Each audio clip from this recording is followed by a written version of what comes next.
ഇത് എന്റെ കഥയാടാ. ഈ കഥയിലെ നായകൻ ഈ ജോർജ് സാറാടാ.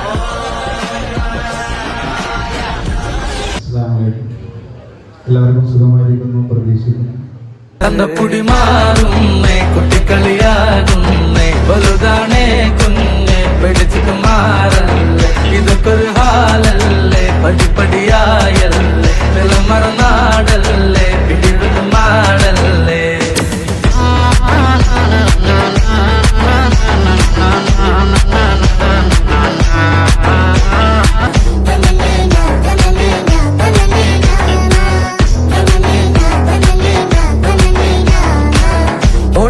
കാണുതിപ്പൊ കാണാനെന്തൊരു ചേല് ഒടുക്ക് മാറി നിക്ക് ഞാനാ മുന്തിരിച്ചാറ് പെയ്യല്ലേ കാണുന്നുണ്ടെന്റെ മുഖത്തൊന്നും മയക്കാറ് പച്ചപ്പാവം അടിച്ചു നിന്നിട്ട് വാങ്ങണ്ട 16 തന്തപ്പൊടി മാറും